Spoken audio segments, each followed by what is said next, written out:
선생님, 왜 쟤만 예뻐요? 코로나19 격주 등교생활 오늘 파트 1? 온라인 편. 첫 번째, 시간 약속 잘 지키기. 선생님, 시간 약속을 잘 지킨다는 건 어떤 걸 말씀하시는 거죠? 일단 조종래 시간에 정해진 시간 9시면 9시에 반드시 참석하는 게 가장 첫 번째 되겠죠.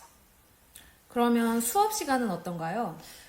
수업 시간은 온라인 클래스를 운영하는 방법이 굉장히 다양한데, 만약에 온라인 클래스 실시간 수업이다. 그러면 실시간 방에 정해진 시간에 들어가는 것, 또는 영상이 올려져 있다 하면은 정해진 그 시간표에 맞게 그 영상을 수강하는 것. 그리고 과제형일 때에는 과제를 기간 내에 꼭 제출하는 게 있겠죠. 맞아요. 온라인 클래스를 하는 학교도 있을 거고, 구글 클래스룸을 쓰는 학교도 있을 거고, 네이버 밴드 같은 거를 쓰는 학교도 있을 텐데요. 온라인 클래스 선생님이 공지한 대로 강의를 잘 들어주시고, 과제는 꼭 그 기한 내에 제출해 주시는 것이 중요한 것 같습니다. 특히 이제 담임 선생님의 입장에서는 한 학생이 한 개의 과목을 안 들으면 이게 여러 명이 쌓여요.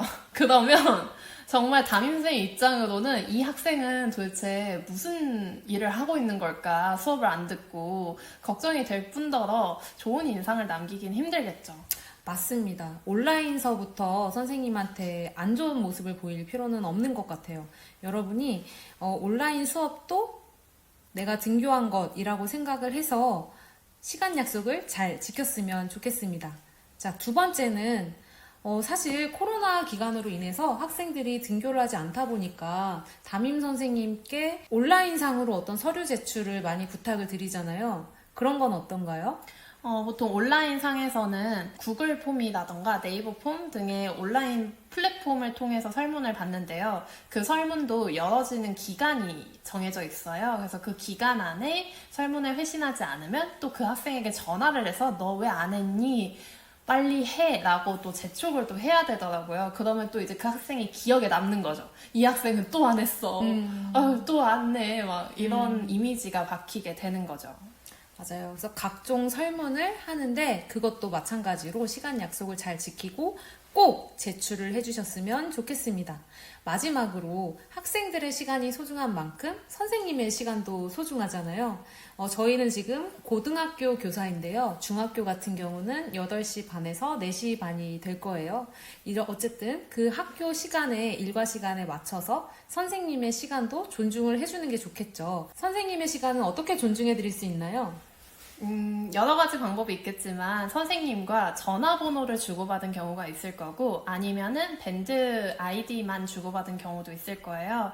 그래서 만약에 전화번호를 갖고 있다면 정말 급한, 진짜 너무 급해서 당장 선생님이 필요하다 인지를 먼저 생각해 주세요. 근데 대부분은 그렇게까지 필요하진 않은 걸 거예요. 그래서 9시부터 5시 선생님의 이 출근 시간에 맞춰서 온라인 기간에는 답변을 그 시간에는 신속하게 받을 수 있지만 이 시간이 지나가면 선생님도 퇴근을 하기 때문에 답변을 받기가 어려울 거라는 점. 그쵸. 그리고 실제로 학생들이 그 외의 시간에 질문하는 것들을 그 외의 시간에는 알 수 없는 것들이 많고 혼자서 판단해서 알려줄 수 없는 것들이 많기 때문에 여러분 시간만큼 선생님의 시간도 존중해 주셨으면 좋겠습니다. 두 번째, 반응입니다.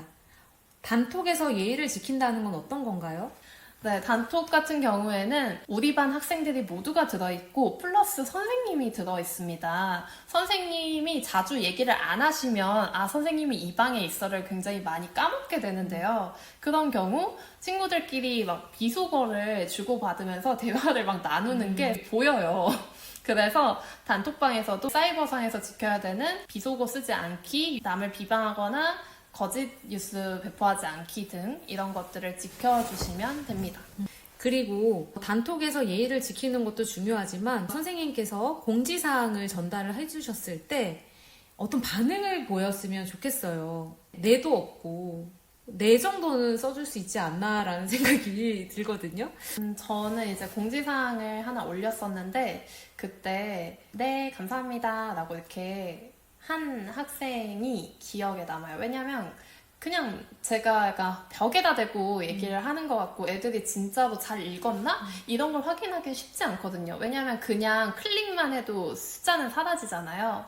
그래서 대답을 해주는 것 또는 질문이 있으면 거기에다가 선생님 이거는 언제까지 내는 게 맞나요? 그래서 아닌 정보를 제가 전달할 때도 있어가지고 선생님 제가 알기로는 이건데 이거 아니에요? 라고 물어보는 경우도 있었어요.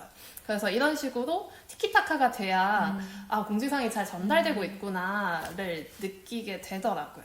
맞아요. 글을 읽었을 때는 읽었다라고 대답을 잘 해주시고 질문이 생기면 그에 대한 질문을 해주셔야지 담임 선생님께서도 제대로 된 피드백을 해주실 수 있습니다.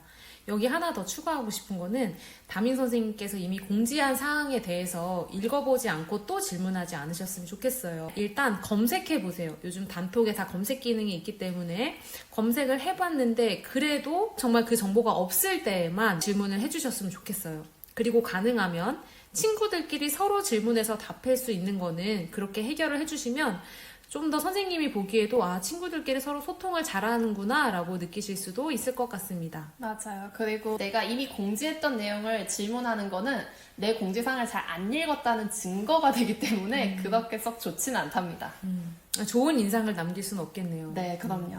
세 번째는 온라인 수업에서 제시한 활동들을 적극적으로 참여하는 것. 담임 선생님과의 단톡에서뿐만 아니라 온라인 클래스에서도 반응을 해주실 수 있는데요. 교과 선생님들에게 여러분이 제대로 된 반응을 한다는 의미는 선생님들이 제시한 활동이 있을 거예요. 그것을 좀 적극적으로 해주셨으면 좋겠습니다.